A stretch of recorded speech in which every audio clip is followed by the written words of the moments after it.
ইসলাম ব্যতীত বৈষম্য দূর করার মতো পৃথিবীতে কোনো মন্ত্র তন্ত্র আজ পর্যন্ত জন্মগ্রহণ করে নাই। আর কিয়ামত পর্যন্ত এরকম কোনো তন্ত্র মন্ত্র জন্মগ্রহণ করবে না যে মানুষের বৈষম্য দূর করে দেবে। আজকে দেখেন, শুধু বাংলাদেশ নয়, পৃথিবীতে যতগুলো রাষ্ট্র আছে প্রত্যেকটা দেশেই বৈষম্য আছে। কথা ঠিক না?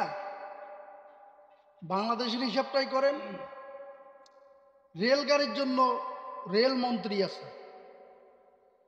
বাস ট্রাকের জন্য সড়ক পরিবহন মন্ত্রী আছে, শারীরিক চিকিৎসার জন্য স্বাস্থ্যমন্ত্রী আছে, স্কুল কলেজ মাদ্রাসার জন্য শিক্ষামন্ত্রী আছে, মুক্তিযোদ্ধাদের জন্য মুক্তিযোদ্ধা মন্ত্রী আছে, মোবাইল চালানোর জন্য ডাক যোগাযোগ মন্ত্রী আছে, পরিবেশ রক্ষার জন্য বন পরিবেশ মন্ত্রী আছে, খাদ্যের জন্য খাদ্যমন্ত্রী আছে। এভাবে দেখা যায় সব কিছুরই মন্ত্রী আছে।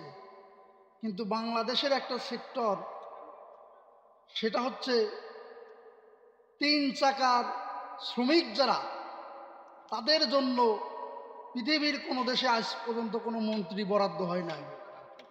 তাহলে বোঝা গেল বৈষম্য দূর করার মতো তন্ত্র মন্ত্র দিয়ে জিন্দিগিতেও বৈষম্য দূর করা সম্ভব না। বৈষম্য যদি দূর করতে হয় তাহলে অবশ্যই কোরআন এবং সুন্নাহকে অনুসরণ করতে হবে, তা না হলে কোনোদিনই বৈষম্য দূর করা সম্ভব না।